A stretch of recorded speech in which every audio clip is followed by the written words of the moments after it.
And oftentimes, you could be so disoriented, you cannot even make a case. Ladies and gentlemen, good evening. Welcome to yet another edition of the Lambom Show. Today is Wednesday, the 25th of August, 2021. Welcome to yet another Wednesday edition. We have been away for 2-3 weeks. I was not feeling too well. I want to thank Ed Okpa for always being there. And today we want to continue talking about African immigrants and the development of the great continent of Africa. Over the last 2 weeks, Okpa has written quite a lot. I mean, very short, very long. And, the one that struck me this afternoon was something, I think there was an event and there's a young couple that met him after that. And his comment on it was, don't be angry, but be hungry. So what's the context of that? And I just asked the question, is it that we Africans are too angry and we are not hungry, or we are too hungry that we are not angry? Which is which? Well, I mean, what I write, by the way, welcome back, and I thank God you're good. And, sometimes we have to take a break from activities in order to rejuvenate. So you are not sick, you just took a break. Um, so back to what I wrote.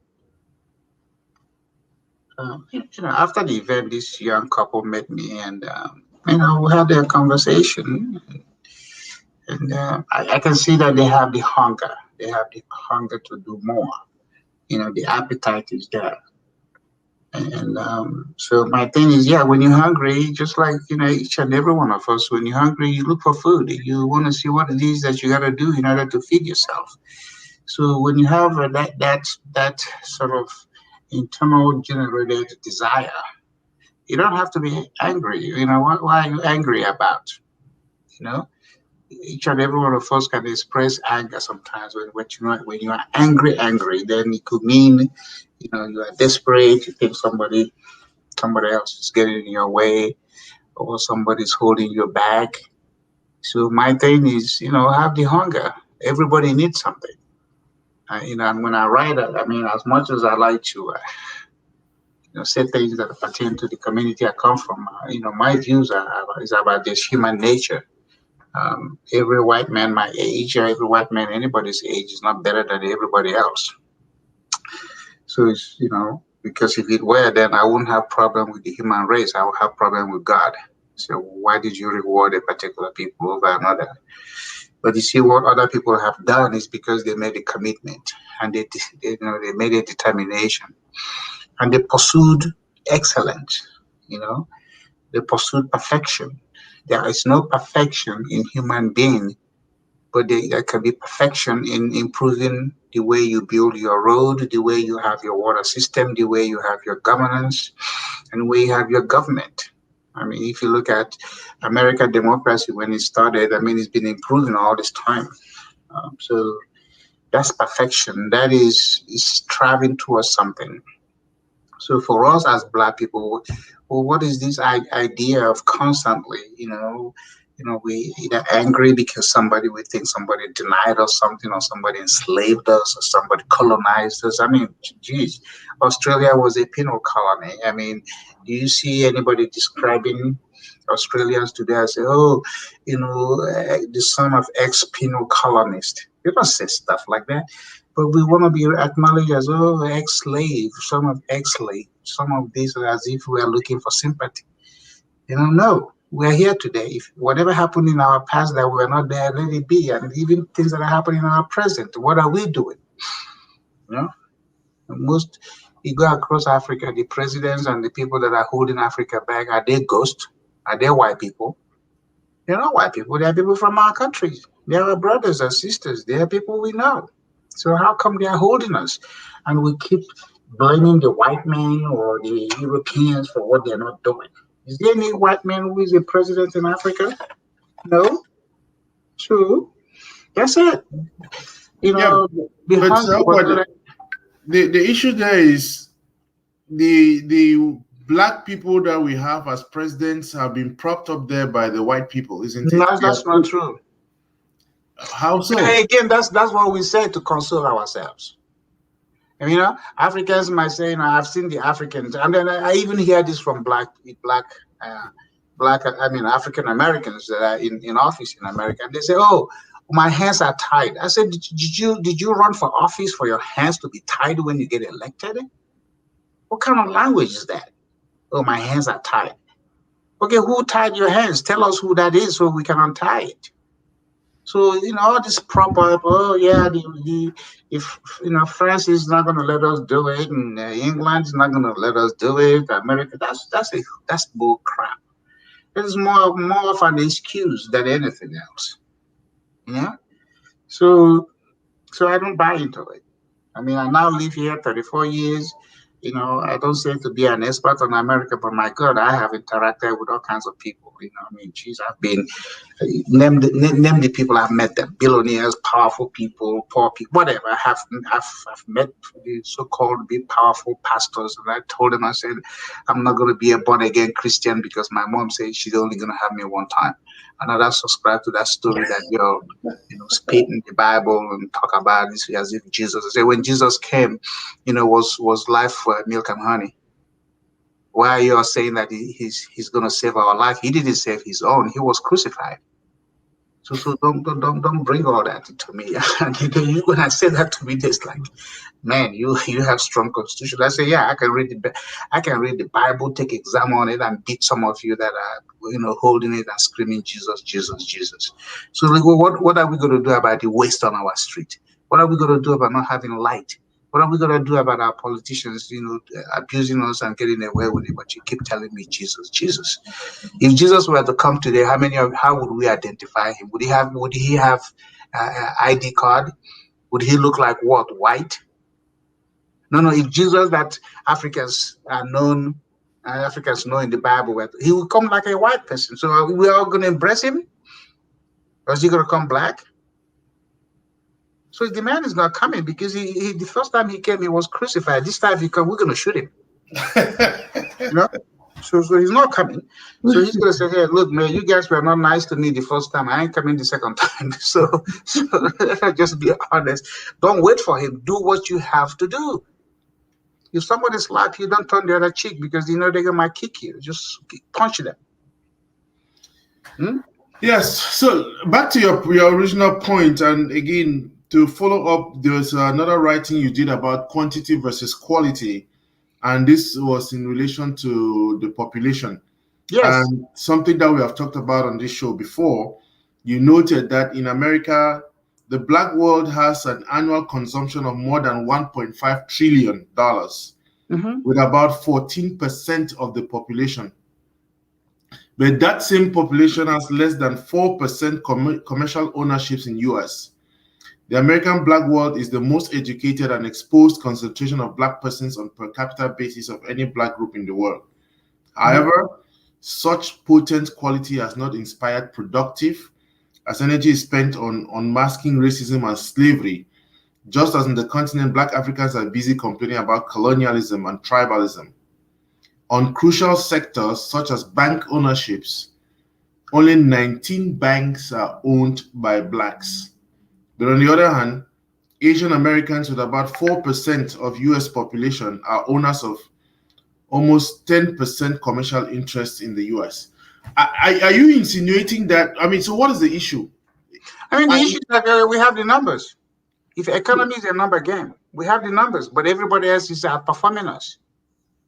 So what is the problem? Why is that the case? I mean, I don't think it's just a question of that we are busy complaining about racism and no, we are busy. We are distracted.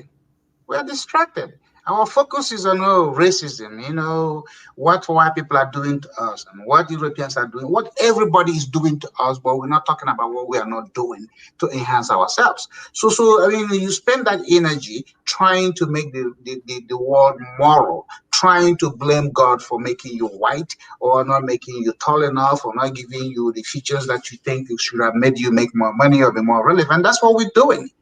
We complain about racism. You know, so I'm just saying other people are. I mean, the Asians, I mean, their face is not like, recently, you had this attack on Asians, they made it, but they're still doing what? Owning shops. They're doing the things they are doing, So, but we take all our energy, our political people joins in, even our some of us that are the CEO of business, they join in. Come on. You cannot, we have no control what we look like. We don't have a control about that. We don't have a control even when we are, where we are born. Our parents know that. But I'm just saying, okay, it's not a perfect world. I mean, it's not a perfect. If God were to make anybody perfect, we all look alike. We have the same features, in terms of height, weight, this, that, but it's not the same thing. So what I'm saying is why we have all these other issues, why people have issues, but they're not sitting there. How many times you see, rich white people talking about the poor white ones? Well, but all of us, once we see one of us get slapped, all of us are jumping on the street. Oh my God, he slapped one black man, you slap all of us. But we never even ask, what did the black man do to be slapped in the first place? We get emotionally drawn into a war or a fight that has nothing to do with us because we want to have that black solidarity. Okay, fine, get the black solidarity, but use it to do economic, employer yourselves, clean your neighborhood. We're not doing that. Instead, we're just trying to look for somebody to apologize to us and make us feel good when we don't have good feelings. That's my point.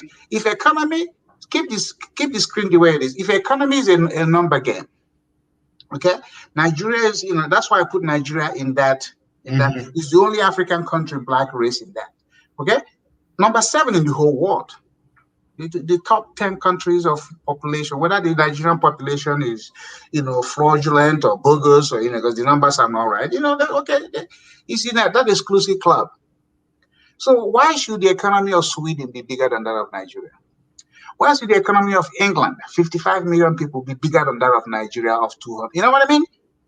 Why should the economy of Switzerland be bigger than Ethiopia, which is almost 100 million people? So these are the things we have to ask our question. So, in a simple math, let's say everybody in Nigeria were to spend $5, okay? $5 a day, and consistently spend it for a month. And everybody in Sweden is to spend the same $5. Sweden is only, 11 million people? How should their productivity be bigger than ours? Why should it be? America is 300 or something, so Nigeria is almost like 67% of American population. But look at where the national budget of Nigeria is less than $40 billion. But Department of Agriculture, U.S. Department of Agriculture, their rural program has $38 billion. So that's what I'm saying. Let's make our population work. Let's make our population produce, and not just sit there and just keep looking for somebody that can give us something. We blame them for, oh my God, they're not doing this for us and that. That's what I'm saying. Put your people to work. Put them to work, and that's number game. So just like in your family, if there are 20 of you bringing in this kind of money, and there are a few of us bringing that kind of money, who is the game changer? At the end of the day, people are looking for who to sell something, goods or services. In the world, only 2 things you make money on. What? Goods and services. It's only in Africa the way they don't do any of those and they make money. Oh, okay. The politicians don't do anything. They don't provide the goods. They don't provide the service. They just pocket the money. That's what I call them pimp. You know what the pimp is? Put in my pocket. That's what they do. What service are they providing? But in productive society, you provide 2 things, goods and services. So Africans make money. They don't earn money because they're not producing anything. Yeah, but again, I mean, in terms of pushing back, again, I think I get the point. You are not just, most of the time, I think people lack the resources to be able to get themselves out, No, the resources are there.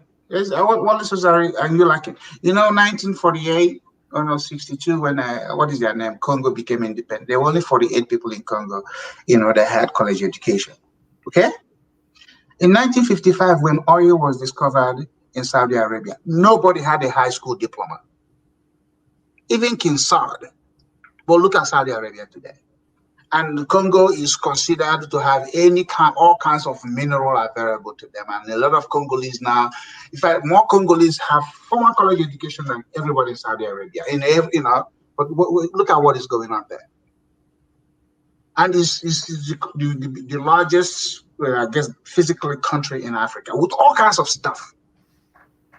So I'm just saying, if you don't have it, work towards having it. But work towards having the things you need in order to help yourself, not just having it for prestige.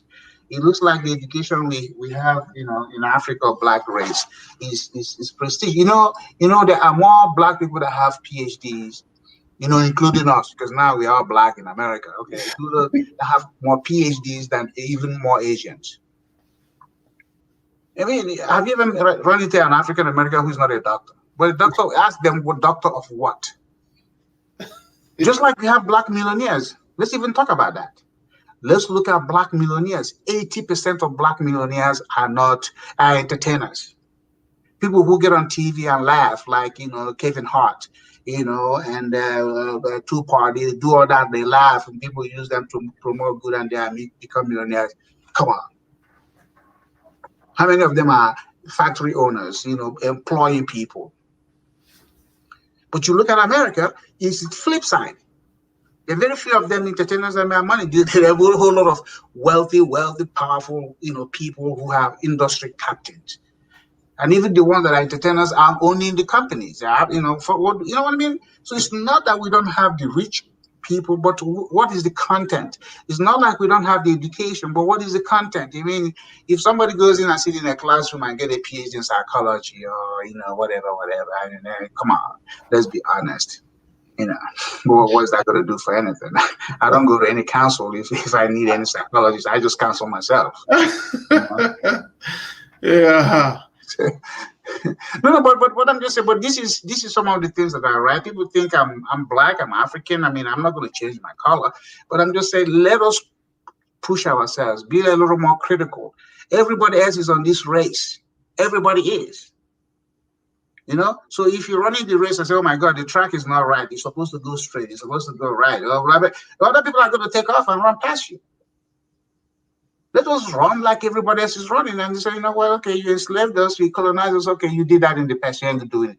They will do more of it now and effectively, because we haven't learned the lesson from the past. Mm-hmm. No, you and I now, let's play a joke on our people.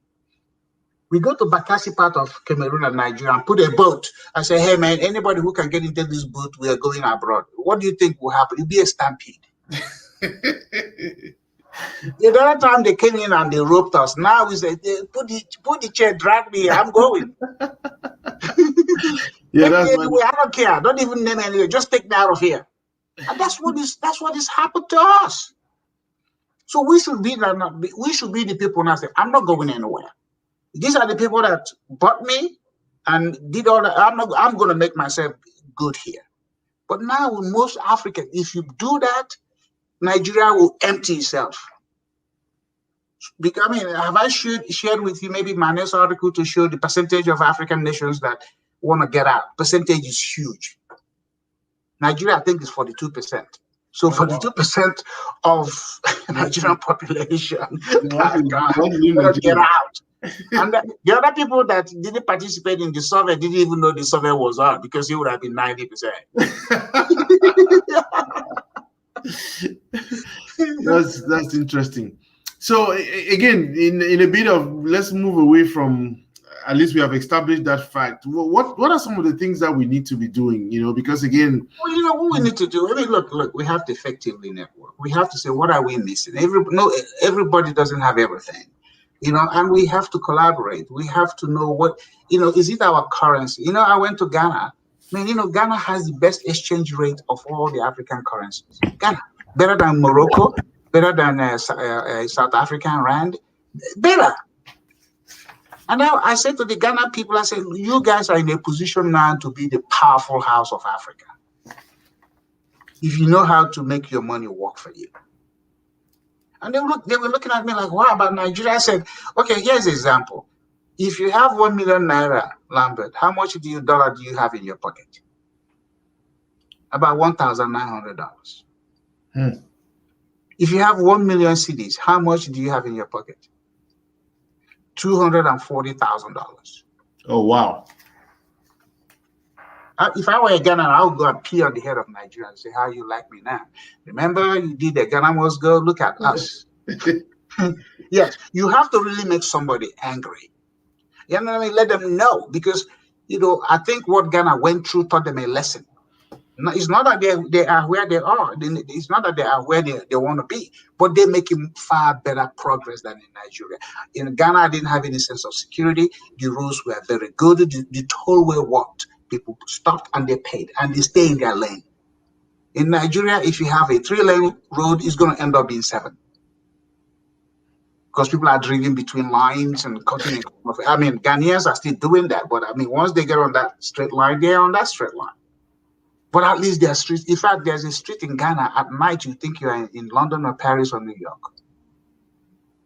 You don't have that in Nigeria. First of all, everybody's using candle. So how are you going to brighten up the street? And then you say you're the most populous Black nation, the giant of Africa. What kind of giant is that? Is it giant in size? Okay, yes, you are, but you're not giant in quality. You're not giant in leadership. I think we should go to quality, not just the mere size of how big we are. I know we have touched on this a little bit before, the quality of the education that is given on the continent, which is just like formal, where everybody wants to get a degree. And technically, we have many more, and you have talked about it a lot, about Blacks and Africans being some of the most educated. Are we supposed to? I mean, I'm thinking of how do you change that mentality? It's a critical thinking thing. I mean, remember, okay, 6 years elementary school. Let's even do that, or 5 years. If you're smart, you can cut 1 year off, and then college 4 years. Smart, you can cut that off and do it 2.5 years or 3 years. So now we're like 9 years. Okay, so if you started schooling when you are 15 or 17. Yeah, I'm just saying, and then, okay, college degree, boom, you can pile up and with PhD. I'm just saying by the time you're 25 or 30, if pursuing those papers are what you need, you can achieve them, then what do you do with your life? Does education end just because you've been handed a piece of paper to say, okay, you graduated? Or is that the beginning? So it's not like we don't have it. Is there any university, any one of us or somebody that look like us haven't been through? But what do we do with that? Like the song, now that we have found love, what are we doing with it? So what are we building bridge? If there's a huge infrastructure project in Cameroon and Nigeria now, do we have indigenous engineering firm that can handle it? Or they're going to be running to France or running to England to go see who they're going to recruit? Meanwhile, you get all those them that they come to your child naming ceremony and they want to sit in a head table and say, I'm Dr. Engineer Chief Professor. You better call me that. But they're not doing anything with it. So our education is the prestige part of it. We want to be prestigious with the title that comes with the education certificate we have. But we're not want to be prestigious with the productivity that the education has afforded us. So that's the problem. I mean, Jesus, we're not the only ones that are educated. Our brain is just as good as that of anybody. But the thing is, if we are given a challenge, can we come up with a solution? What's the critical thinking? When the Africans, Black people don't like it when you are critical. They think you are criticizing.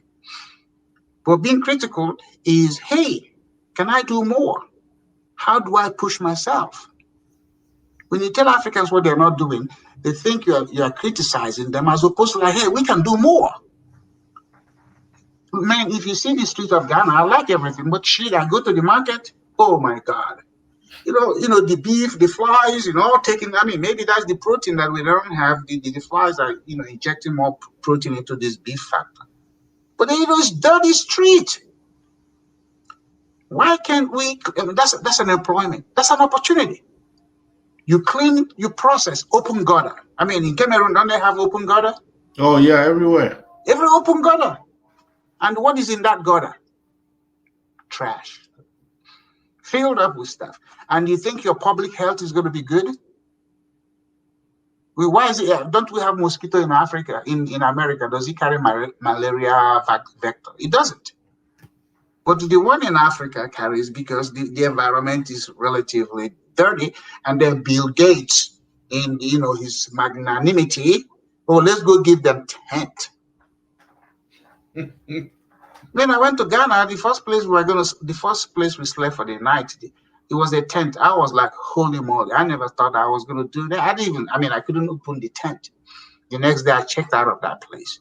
But the reason, okay, you cannot control malaria by using tent because the malaria just don't bite you at night. They bite you every time. So for us to address the issue of the malaria and the mosquitoes, we have to clean our environment. We have to get it relatively clean, and that is through water system and having those places covered up and don't have water stagnant and sit where they are. And then you have people like Bill Gates and this, other foreigners who want to make Africa feel good. They're giving us coil. Yeah, I'm sure in Cameroon, you guys, you have this coil at night. You light it up and it's burning and releasing some stuff. I mean, who knows? Maybe all those things are killing us. We are sleeping and you're inhaling some stuff. So concretely, at the end of the day, it seems as if we are doomed. We're not doomed. Well, I'm just saying, if you acknowledge that these things exist, instead of pretending they don't, then we work towards saying, oh, okay, what's the solution? The solutions are there. The solutions are plenty, but do we even acknowledge the problem? Do we even acknowledge the situation? Remember, you go tell them, oh man, you're the bad one, because they want to sit around and have beer, chop issue, good meat, and dance and do all of that. Nobody's sitting down and saying, geez, okay, we live on this neighborhood, the gutter is dirty, can we contribute money and make sure this doesn't happen, and then we're going to create jobs, have some of our village people that come begging us for money and say, okay, hey, I employ you as a garbage man. You pick it up, you get paid. Instead, they say, hell no. Oh, why should I be the garbage man? You my brother. You live in a nice house. I should come live in the house behind yours. I'm not doing that. Isn't that the way Africans think?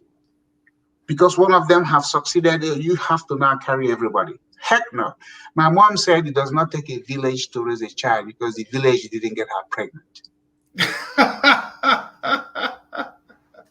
That's counterintuitive, isn't it? Yeah. No. She's like the village only gets involved when she invites them, but they ain't raising her child because she had a child. She's going to take the responsibility. But when you default to the village raising your child, that means okay, the village. So you made the money. You have less part of the village. Let's go shop in your house. Everybody shows up in your house to eat. So my mom said no. She told me I'm her only son. There's no village yet. I'm the village. I only invite the village when I need them. So far, so you listen to me. So, and then you have people like Hillary Clinton who promoted that it's an African thing. It takes a village. I said, how many villages raised Chelsea? How many village people raised her?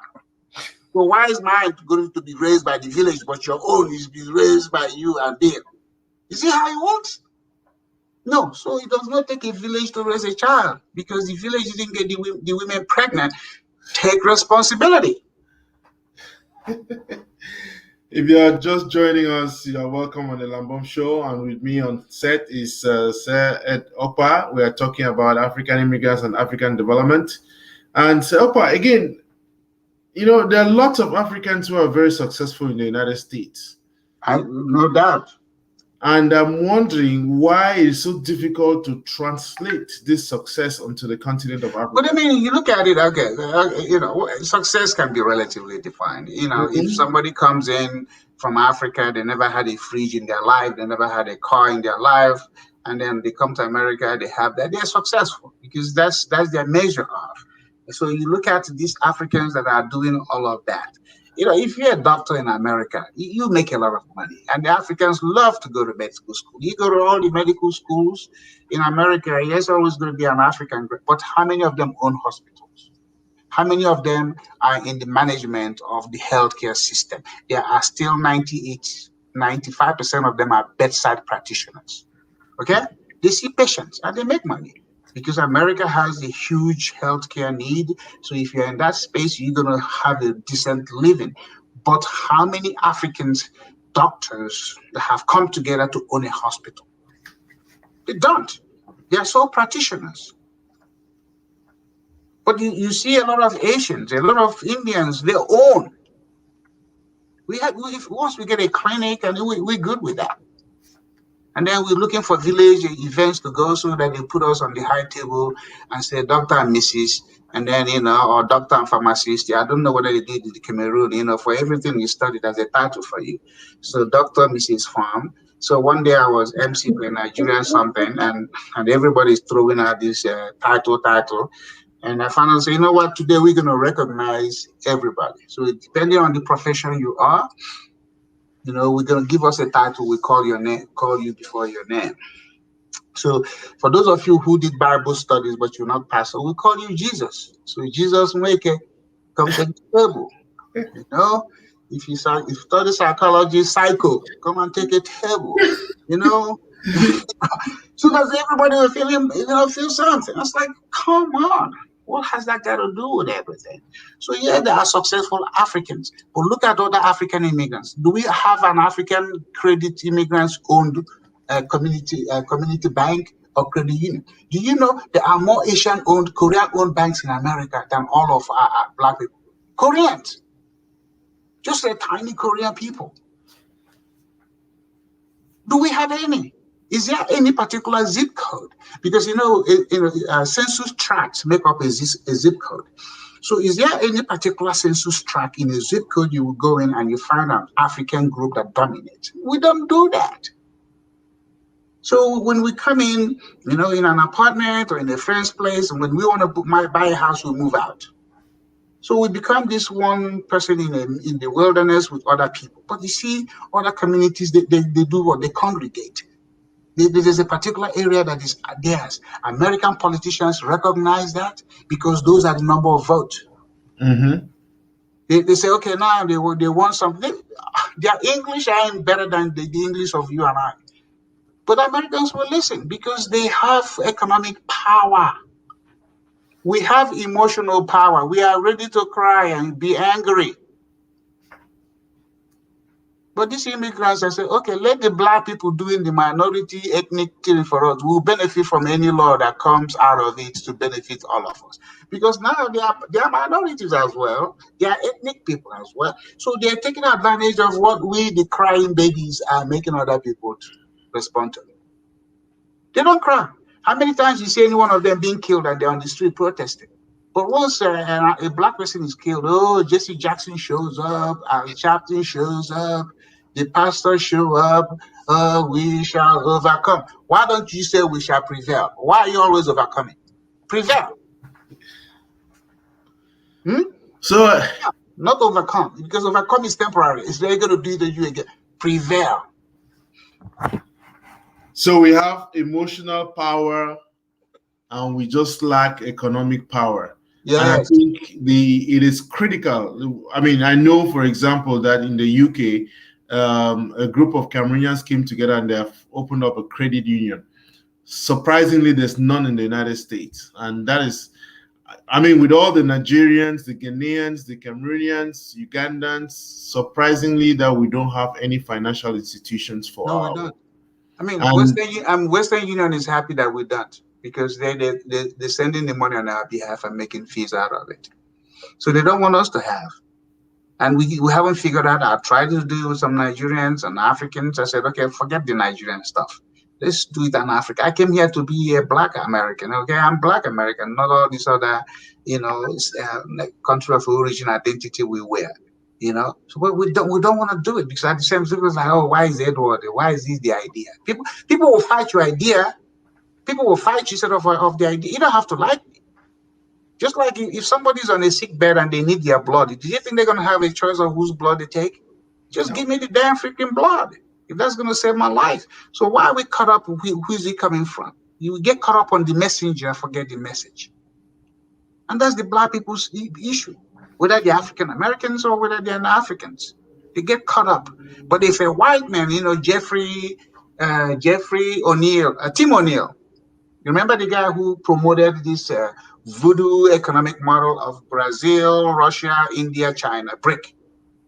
Mm-hmm. Everybody like, oh my God, because they were doing G7, G20, Everybody's loving it, and even Nigeria paid him to come and speak to them and to see if they can add Nigeria to some other, phrase or something. He collapsed. And then they asked him. He said, "Oh, for some of the countries he talked about, he never even visited. Then he just sat them somewhere and coined something and wrote about it. He had a media outlet that jumped on it. Now, what is he promoting? Oh, Africa should be a member of the 21, G21. I said, there are 54 African countries. Are you just going to lump all of them into which Africa are you talking about? But Africans are jumping up and down with the emotional thing. Oh my God, he loves us. I said, the damn man don't love you. He ain't got no clue. But he has figured out a way to make you feel good. He has figured out a way to sell you crap, and then you think it's for you. When you say Africa as the 21 economy, what are you talking about? Who? Cameroon, Nigeria, South Africa, Egypt? How are you gonna, But that's the sort of thing we love. We want to be this group. It's like we don't have individual strength. We just want a group strength. But Lambert, the sum of the whole cannot be strong if the parts that make it are weak. Huh? Yeah. Did we miss that in any logic, any reasoning lessons?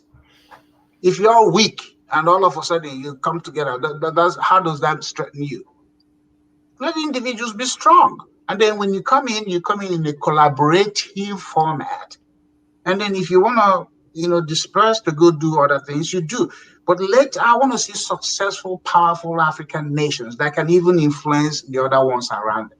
Like if Ghana were to be the powerful West African country, let's start to lend money to Togo, Benin, and all these other people and be competitive and let the dollar, the euro, and the yen go to hell. But they won't do it. Everybody's rushing out.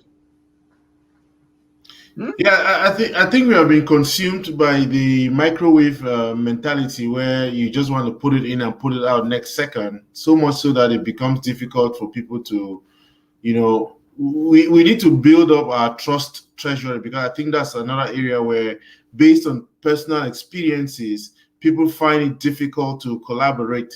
And that's why you have simple things that we could do, we don't. And again, add to the mix of complaining is either going to be race, we are too angry about the race that we just give up, or there's always going to be a valid reason for us not to do something. But how do we begin? How we begin is, look, I had a meeting today with, some white people, and they were like, man, you can talk. I said, if I was born the time of Jesus, I would have been one of his disciples. Okay. I don't mind talking it, but it's what am I talking about? We have to build this. We have to feed off each other's goodwill. And that goodwill, we also recognize how to yield. Okay? If you go to African roads, do you ever see a sign that say yield? Everybody goes. There's no stop sign, even if it is. But yield in life is you recognize what you have, and then you do something with what you have, and then you yield to something else that's going to push you. That's it. That's how, relay race is a good example. Not one person runs the 4 relays. You run, maybe they start off with a guy who is faster to build the momentum, and then they have a guy, the last runner, that is fast again or has the ability to sustain the speed. And that's how you do it. But they yield to each other by handing off. And they win or whatever. But that's relay. Just life. That's life. How do you recognize who you're playing with? Nigerians always say, oh, let's be in a team. I say, what is the team going to do? We have to define the goal of the team. And we're going to, we don't just hire. There's a difference hiring and a difference recruiting. Africans hire, they don't recruit. They don't woo. America recruits. America woos you. If they see a talent you have, a skill, they woo you. They come recruiting you. Because by recruiting you, they recognize what you have and they say, hey, what would it take for you to come do this with us or for us? So these are things we have to, and we have to keep, the degrees don't mean anything to me. I'm academically strong. Any degree I don't have is the one I don't need. Write it down. The degree I don't have is the one I don't need. I go for things I need in my life. I just don't want to pile up. Today, one of the people I say, go to law school. I say, look, I'm too impatient to go sit in a classroom and take instruction from anybody. So let's just go do let's go. I recognize what I have and I will yield to it. If I know, I go get one to go do that. I don't want to be a lawyer. But I know what they do. And then the lawyers know what I do. Everybody, boom, boom, boom, boom, boom, and we push. Trust has to be earned. It's not given. You and I have to do something, and that's what's going to establish the trust. If you give me $1 and I say I'm going to give it back to you on Monday, and I give it back to you on Monday, I've earned your trust. And then, but if I don't do it on Monday and I call you and say, hey man, give me to Tuesday, it's still part of earning that trust. But when I start to ignore you, cut you off, or start to tell you, if I see you, I start to, cause trouble with you, then, that's what we do. And we don't acknowledge people. Africans don't acknowledge. I mean, when I meet majority, how many times have you seen an African president get up and say, hey, I want to say thank you to Lambert for giving me the idea, or Lambert, thank you for the service you've given to me. They don't say stuff like that because they think their position is almighty. But you will see American president or even CEOs in companies, and they keep giving acknowledgement. But for us, no. Oh, yeah. How many times have they come up and say, hey, I want to thank my wife for the support of giving me being in this office? Because when you say that, the concubines, I say, why are you only, you're talking about your wife? How are we the concubines that, you come to see? So what is that all about? So there are certain things, there are certain human skills that we don't have, even though we are, a lot of us are academically strong. We don't have the soft skills that make things happen. And that's why, both in our Black community and then in our African community, just like the same story. So, Sir Okpa, I think one of the things that I don't know, maybe it's time for us to develop a curriculum on how to bring ourselves together, because I think it's always difficult to start. But again, I don't know what it's going to take, because it seems as if there are many initiatives that people have started off and they have fallen off, and many people have just given up. Because it beats my imagination why we find the need for these things and we are unable to bring ourselves together. I think it's the same mentality that we brought from Africa in terms of the government has to do it. So it's that we are looking towards government coming to fix these things when we ourselves could say, hey, we have had enough.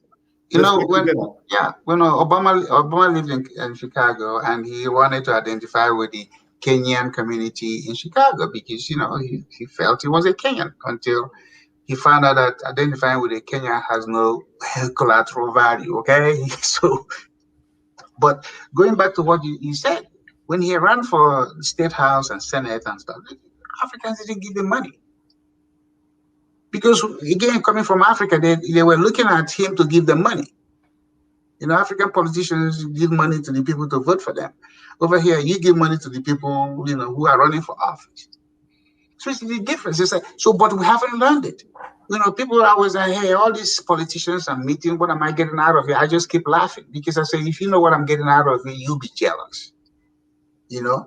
It's not the money I give you, the relationship that comes out of that present, that investing in that. And it's huge. You can't put price on it. If I tell you what happened today with some, major white law firm and, what we're trying to do is what? It came from relationship. It's not because, they read about me in the Forbes magazine and they went calling me. It's based on what somebody said, hey, if you need to do this, you have to bring Edward. Come on. And we had a conversation. Okay. Just one guy who said, hey, Edward, I'm going to introduce you to these people. Let's have a meeting. And boom. And we did. Goodwill. Because of the goodwill they have with that guy, they extended it to me. Now we are about to do something. Am I saying that thing is going to work? But the fact that they said, oh, you're the one we're going to work with. And I told them other things we can do in Ghana. In Africa, we're going to have this conference to talk about intellectual property rights and how to do business in Africa and bridge the gap, understanding so we can access the resources on both sides. They were like, oh my God, we would love to do that. That's what you got to bring to the table. Don't come there looking like everybody have to do everything for you. People are looking for something. In a 100-piece puzzle, just like even in the Bible, the guy who had 100 sheep and he lost one, he secured the 99. He went looking for the one. Africans will say, "Man, forget the one. I already got 99."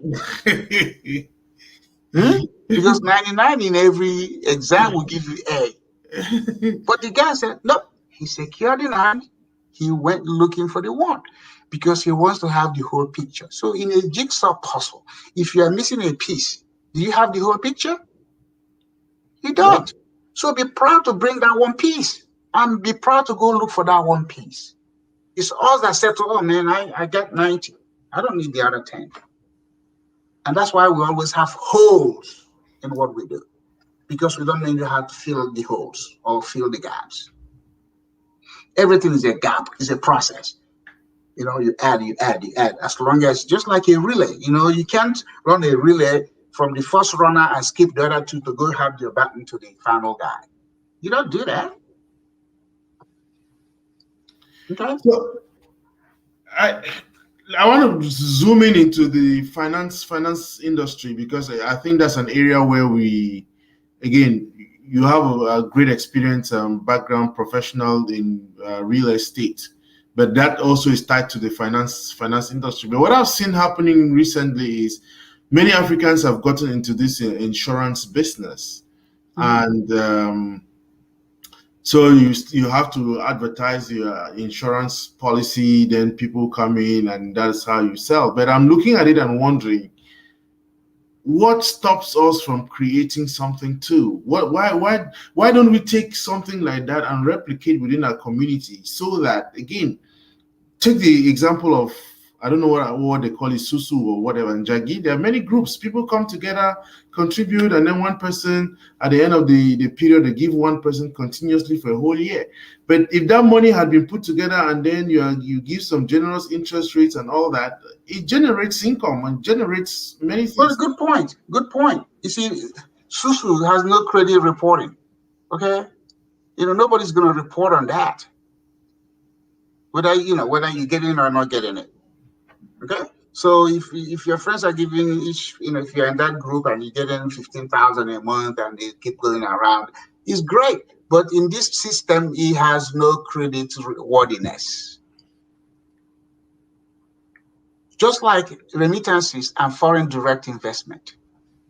If Cameroonians outside of Cameroon are sending home billions of dollars, that does not get registered or recorded because it's not specific. But if Cameroonians were able to send home, a $1 billion industry, okay, let's say a power plant or water system or telecommunication or hospital system, that has more significance than all the $10 billion they send by remittance. So the things Africans do, and they jump up and down in America, "Oh, it's good for you guys. You are not in the credit system." Nobody cares about that. You don't put it on your credit report, because it has no registration. It has no. Remember, America is the thing that I talked about: finance, insurance, real estate, and law. The law part of it is the regulation. So, what is the regulation on Nsusu? What is it? Is it chartered? Is it licensed? But you can license it. But then again, when you license it, the question will be, what is it? Is it a financial institution? Is it a credit institution? Is it a capital institution? What are you investing in except handing money around to each other? So we choose to be on this unreported, under black economy when we're supposed to be playing in the big economy. What are you playing in the big economy? You want to borrow money. You want to pay it back. Africans want to be debt-free. "Oh, I don't want any debt." That's why we're lazy. But if you have debt, you wake up every day because you're going to be figuring out, how do I pay it? And then deficit. Any government that knows what they're doing in the financial monetary system can never be broke. Can never be broke because you have so many tools, so many things available to you can do. The right to print money, the rights to issue financial instruments, the rights to tax people. These are what governments do. Individuals cannot do it. Corporations cannot do it. So if you're able to articulate a very good vehicle for using those instruments, you can never be broke. So deficit doesn't mean you are bankrupt. Deficit means, oh, my budget is 1 billion. I only collected 950 million. So my deficit is 50, but I have money coming. So fine. I just capture it. I just keep going. Bankruptcy is that you have run out of options, to sustain yourself. You broke, you done. Governments can be broke, but they still can generate revenue. So we have to be in that space. If we can find a way to sell the Isusu business to the greater American community, then, but we don't have, because when they ask us what is it, we don't know the answer. What is it? You give each other money every month, and then what is it? Is it donation? The only thing they are doing this and getting away with it, IRS hasn't found out, because when the IRS finds out about it, everybody's going to go to jail. Yeah. Yes, because it's money laundering. It's money laundering. It's not reported. You're having financial transaction, but it's not reported. So tell them, if you're in it, get out. Because when IRS picks one of you guys, they say, because you're not paying taxes on it, is it not revenue? Yeah. It's revenue. Are you paying taxes on it? No. Okay. So they can hit you for tax evasion. And all it takes is for one angry African who feels he's cheated to go and tell somebody, say, hey, I know these guys that collect money every month, they don't pay taxes on it. And they will come grab you guys, whoever is in it. Because when you see that they see a lump sum deposit in your bank account and say, where's the source of this money? How are you going to explain it? That's how they hit you, except you put the money under your pillow. So if the 20 of you are giving $1,000 every month, and then boom, you go make a deposit. IRS can say, what did you do? What's that? You say, what's this? Oh, what is it? Is it a gift or revenue? Because if it's a gift, you're keeping it. Is it a revenue so that you're going to pay it back? You see how the questions start to get complicated and you get tied into the law you don't know how to explain. Because you got to pay it. So is it interest free? Or is there any interest? No. Okay. So how do you pay it back? I gotta give somebody else. So are you giving that person a gift? Or are you? You know what I mean? When they list you the series of violations, you'll be like, hey guys, can I just give you all the money back? But you head into jail now. So whomever is doing it, tell them they better watch it, because all it takes is one case and all of them are in trouble. Yeah, but again, just to maybe wrap up, the finance industry is a great, a great vehicle. But many of us find it, many African immigrants find it difficult breaking through in it. Again. But education, remember, we just had the SBS something the other day. A lot of people, the acting district director came and he broke it down. That's what we need to start having. What is this? What are these? What is money? We're looking at money as cash. Remember, the dollar in your pocket is finite. We haven't understood what capital is or credit. Africans are settled for cash. The developed world is settled for credit and capital, because credit is elastic. So because you are credit worthy, because of your cash, so you may not have the cash, but you have a good idea. Somebody can invest in your idea. But a dollar is a dollar. It's finite. Boom, finite. But credit is, is elastic. Okay, so out of your cash can be a credit facility that can give you 3 or 5 borrowing capacity because of the dollar you have. And that is a combination of the credit and then the capital. The capital is the ability to issue instruments that will let money come out. So that's why IRS will do this and do that. The government will come out and do these programs. Like if you do this, this is that, that. Those are the instruments. You know, it may not be physical cash, but it's something that gives the economy the confidence to go ahead and do that, and then the money start to come. So Africans are limited to just cash, and that's why they want to do commodities. They want to sell something to somebody and pocket the cash, because they're not creating the credit facility, they're not creating the capital market.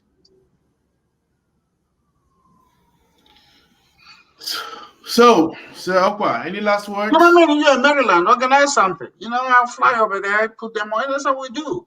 You know, we don't have to have 1,000 people attending. We just have to have people who want to listen.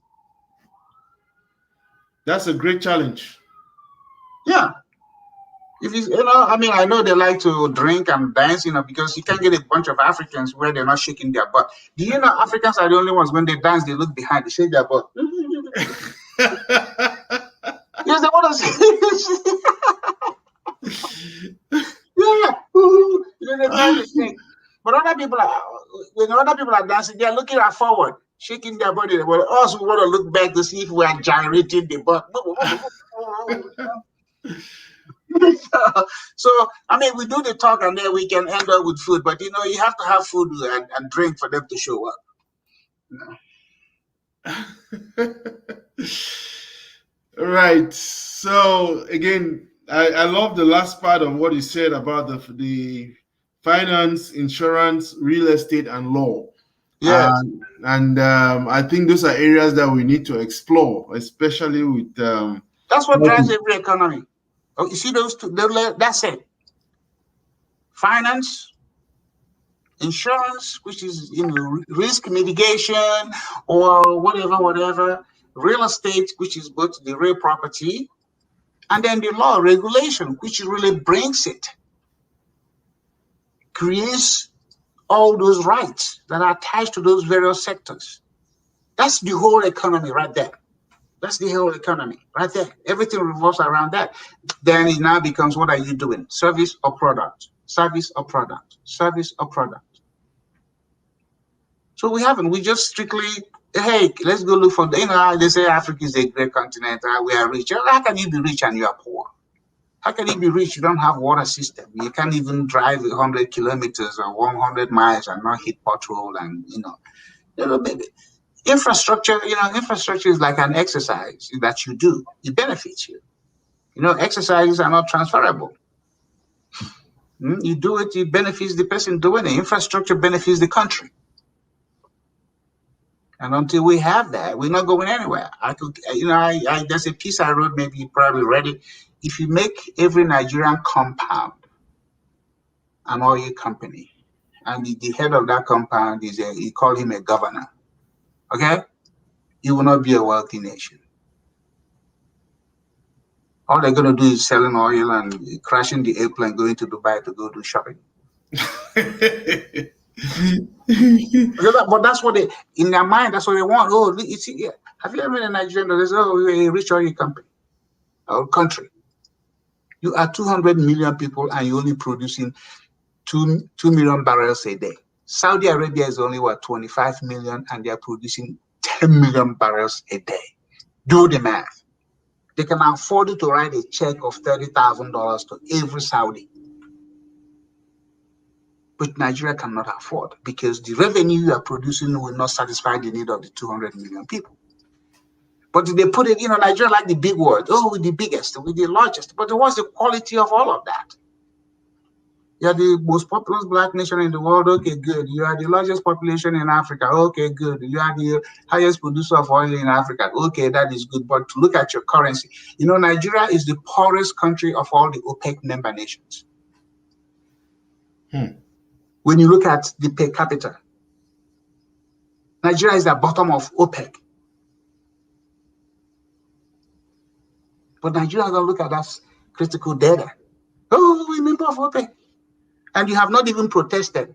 Why should Austria, that has no oil well, be the headquarters of oil-producing companies in the world? Why? Mexico is not a member of OPEC. There are so many other. Russia is not. So many countries, they're not. They say we're going to sell our oil on our own and we're going to buy it. But they drag stupid Nigeria into that to be, like the big one to give it credibility. No. We should sell our oil to whomever wants it. We don't need OPEC regulation. But that's the way the West wanted it to control, and they're controlling. But you could say, oh, now I figured it out. I'm not doing it. I'm out of OPEC. And you have what they call the best grade of crude. Mm-hmm. So people will come to you. But then Saudi will come in and say, oh, do this, do that. Because Saudi, no. You know how many millions barrels they produce a day? If they sell everything they produce in a week, they can tell every Saudi, don't work for 6 months. They just share the cash. And they have surplus to do anything. All the Middle Eastern countries that are members of OPEC, they're very small, very right. small. But they have so much revenue. Just use the family situation. There are 5 of you bringing in $20 million, and there are 5 of us bringing in 50 of us bringing $20 million. Who has more mouths to feed? So Nigeria likes the big words, the biggest, the superlative descriptions. But the quality again is not there because they haven't figured out how to leverage what they have and what for what they need. And then they want to, in Nigeria now is Secretary General of OPEC, just like everybody's jumping up and down about Ngozi Okonjo-Iweala. How much trade is Nigeria doing since she got in there? Or how much trade is Nigeria going to do? Because you cannot force anybody to trade with anybody else. So because Nigeria is Secretary General of a World Trade Organization, like my wife always said, what has that got to do with the price of bread? Right. So again, thank you very much, Okpa, and I'm very grateful for the time. We started off late, and you said we were going to be in an hour, but I think that today you put forth another challenge. We need to build our financial institution. Look forward to an African financial institution in the United States, and how we're going to do that. Yeah, so we'll continue having the conversations and move the conversations to real action. The challenge today is for me to organize something in Maryland, in the DMV area, so that we can talk about this in person. Yeah, we'll be in person. Right. We can do it Friday night, Saturday night, because that's when the cab drivers have time to come out. And the nurses, because the nurses, they work 16 hours, so they can come and wear whatever it is they wear. Because if you do it in the daytime, they ain't going to show up. The way you could test an African that is independent is to do an event on a work day. And do it, like before happy hour, 3 to 5. I bet you they will not show up because they're all clocking in and clocking out. Okay? And they are too afraid to go to their supervisor and say, hey, I have something on Wednesday from 3 to 5 and I would like to go. If your supervisor cannot give you time when you have enough notice to go tell them where you're going, you are still in the back door. Okay, that's why on Saturdays you see them, they change, they wear all this stuff to come out to the event. Because on the weekday they're wearing work clothes. At night they're gonna have to come and show up, right? And when they see you, hey man, I just completed my house in the village. Look at my mansion. Oh yeah, mansion in the village. You live in an apartment in America. Think about that. Who are you fooling? You live in a public housing in America, but you're building a mansion in your village, which you don't even go to. Does it make sense? If every one of us Africans were to look at how much money we have spent or sent home, what do we get in return? What do we get in return? You see other immigrants, they come here, they invest in America. They invest here maybe 20, 30 years after they become successful in use where they can go and they will now visit. But now, the African is the one who comes every year, wants to go home to go and show the village people. We have kids, let me go present my kids to my village people. What the heck is that? And you don't even put money aside for your kids' education, but you want to fly home to go show off to your people. Huh? So there's so many things we're not doing. Because we want to impress people at home. The black person feels responsible for other people being lazy. We We feel because you're America, you owe your village anything. I told Nigeria, I don't owe you anything. Nigeria didn't send me here. I came here because I wanted to. So anything I would do for Nigeria or anybody is because I want to do it. Not because, oh, y'all should come home. I say, come home to do what? If every immigrant that came to this country behaved like Africans, we wouldn't have America. Because Africans are not invested here. They look at this as a temporary place. I'm passing through like people going through. Jesus went to Jerusalem and passing through. Claim America before America can claim you. If you don't claim this country, it will not claim you. Because when you leave, they won't even remember. If you sell your house in your neighborhood and come back in 6 months, your neighbors will look at you like, what is he here? Did he leave anything behind? Move on. It's the African that will leave their father's village 40 years ago and they say, oh, my village, my house in the village. That means nobody's there. In fact, if I was a governor from some of this, I'll start putting taxes on any vacant house in the village. If you don't live in there, you pay taxes. And let's see all these ones that say they have mansion in the village. How many of them can write a check every year to pay taxes in them? They can't. But you see the irony of our life. You're struggling in America just to go and build a house in the village you are not going to. How many of our kids are going to return, Lambert? How many of our kids born here? I don't know.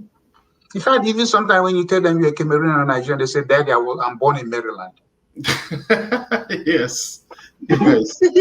Yes. If Obama's father was in his life, Obama would never have been president of America because you keep reminding him you're a Kenyan. Let's go to Kenyan event. Let's just like the Lu tribe we come from. That's what the African fathers do to their kids. Oh, you're not American. You're from this. Oh, my son, they gave me a taste of it. I went home and said, I was telling him, he said, hey, Dad, I said, hey, like my village don't have water. He said, why is that? I said, well, they're contributing money. Are you going to contribute? The son said, why should I contribute? I don't live there. I said, they should figure it out. And that was the shortest sentence. He said, hey, Dad, how was your trip? But you and I may respond different because we know the village. But my kids ain't going to respond the same way. And the longer, so that generation, the pool is started to pull away. Except now, even do you think if Bill Gates were to take all his money and go to any African country, it will make a difference? It will not. So we gotta. The best thing we can do for them is to go there and challenge them. I said, now, if you need me because I am part of you, I know some part of your history, I can come in and help you. But don't expect me to come back to the village. If you have lived your village for 40, you have left it for 40 years, you go back there. How many people would you still know? Your friends would have moved on or died or some kind of way, and you're coming back, they will say, oh, are you that Lambert, the son of Mbom who went to America? And then, from there, you just psychologically, it's like, uh-oh. So after 2 years in anywhere, forget it. I'm not going back to Nigeria. I told my people that. I will not go. I will go to visit, but I will not live in that country anymore. I'm done. I don't have a house in the village. I will not have, who will live there?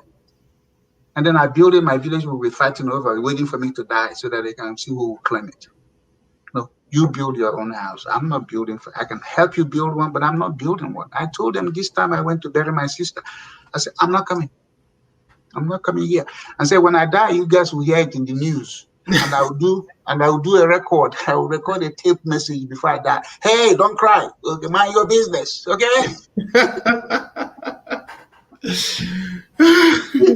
Yeah? And they were like, oh, don't say that. Your father was chief. I said, go tell that to my father. You know where he's buried? I was pointing to his grave. I said, go over there and tell him. Okay. I'm not coming here. I'm done. And Africans don't like facts. It shocked them. I said, I am not coming. I can support you, but I'm not coming to live here. I said, who would I be having conversation with? Come home and then you start telling me, wear your red cap, break or not, do libation. I said, that's the kind of thing you want me to do. You must be out of your mind. I'm not doing that. I have mentally migrated. I have mentally left this place. But I am not deserting you. I am not rejecting you, but I just don't see myself coming here to do anything with you because our conversation will be so different. And when you say certain things, it's going to be anyway. If they say, oh, break or not, and you say don't break or not, that's enough for people to come and want to kill you because, oh, that's our culture. I say, your culture is that your people used to be naked. Why don't you just be naked? Cars are not part of your culture. Why do you have a car? Electricity is not part of your culture. Maybe that's why we don't have it. And I tell them, I said, hey, that's good because when God said, let there be light, obviously he didn't have African mind. Because you don't have any light. I say, you are not part of this God saying, let there be light. Okay? Because you're still in the dark.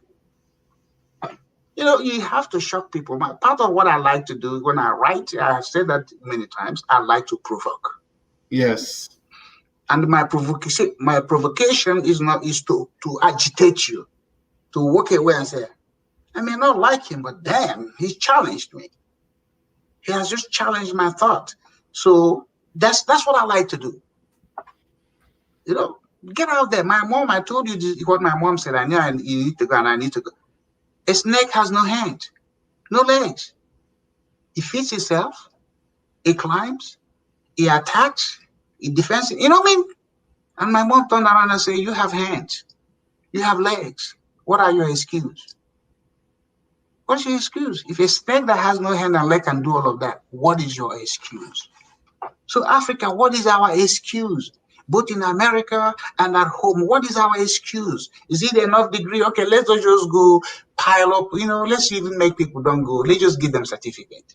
Okay? Let's give every African a PhD so they can feel like a doctor. Okay? Just okay, take it.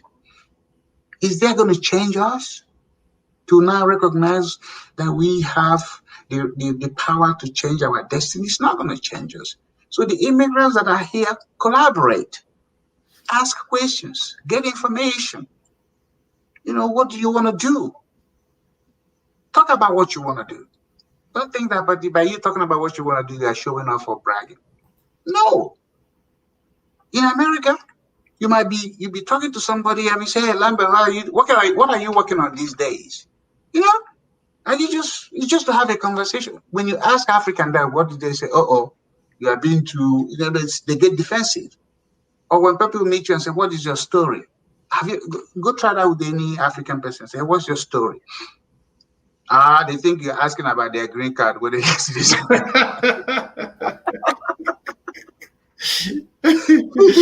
They don't know how to tell their personal story. They don't. But America, that's the question. Hey, man, what's your story? And America, now they know that is a sign for conversation. But when you ask the African, it's like, oh, man, what is this guy trying to know? They run away. No, your story is, hey, I'm Lambert. I've been in America. This is what I work on. This is what I do. That, oh, wow. Oh, you are in this business. I have a friend who's in it, or I used to be in it myself. Today, I went to meet with these white people because they were all engineers and they are lawyers now. I said, oh, by the way, my wife is an engineer. Boom, it changes the whole dynamics. Just like that. The conversation became like buddy. So what's your story? Oh, man, I'm a recovering engineer, or I'm a recovering lawyer. I have left that. Oh, wow. I'm still in it, but thank you for, how many of us have these soft skills to have interpersonal conversation without feeling that somebody's probing us? Everybody's looking for something, Lambert. Everybody. The billionaire is looking for something. The man who's trying to be there is looking for something. So don't hesitate to share your story. If your dad was a palm wine tapper or traded in the market, say, you know what? My dad did this, my family, I didn't do this. Really? So many people have backgrounds that were at a time in their life they didn't have anything. So we are not the only ones. It's unique to us. So when you go now and start to make them look like, oh, help me, and they're like, help you for what? Or what are you going to help me for? So that's it. Thank you again, I'm happy, you are feeling better. You are not sick. You just took a break. Thank you. And I just wanted to acknowledge Franco. Always great listening to you too. Franco, You I heard know what him. I know him. I know him. yes, you heard Even what Sir Okpa said today. Finance, okay, insurance, real estate, and law, isn't it? So yeah. you are in real estate. I need you to come on this program. Let's make that happen. Adeline, let's keep talking. Maybe someday our old farts that have refused to leave power will listen and step away and let the younger generation put these ideas in action. Good job, guys. Thank you all very much. And as usual, I'm very grateful to Sir Okpa for the time, for the wisdom. And like he says, this is meant to provoke. It's not meant to come and sit and have fun. It's meant to provoke. And as you can tell, it's always very provocative. And we hope that you pick one or two things. Do you have any last words, Okpa, before we? Well, hey, I know some people are listening and they're not able to express themselves because of, maybe where they are, they can. But, that's what it is. My father taught me one thing. He said, if you go out to speak to 100 people, but one person show up, speak to that one person as if you're talking to the 100. Because that one person can be, the igniter. People say, a tree cannot make a forest. But I say, yes, a tree can, because the tree has to, forests don't just pop. A tree can produce the seedlings, the seeds that will germinate a forest. So I'm looking for that one person who said, I'm motivated, I'm inspired. This guy has challenged me. He didn't talk at me. He spoke with me. 3 ways to have conversation: speak to, talk at. Our leaders talk at us. They don't talk to us. When people talk to you, it's out of, they're respecting you. And when they talk with you, they're having a dialogue. Let's change that and let our presidents talk to us, not at us. So guys, keep it real. And always remember, for those of you that go to church, I say that I don't go to church. The last time I read the Bible was 1977. And my mom, pastors have asked me, or Christians have asked me, are you born again? And I checked my mom. I said, Mom, are you going to, somebody's asking me, are you born again? She said, hell no. I ain't letting you come twice through my womb. You have come one time. And that's it. You're not coming back through this womb. So whether you say you're born again because somebody convinced you, that has some other meaning. For me, I was born one time. I'm not looking to be born again. I got it. Right. So thank you all. It. So hey, let's do it again next week. Next week. But if it's possible, we can put in a little conference. Right. We are not going into the fall season. This is when things happen.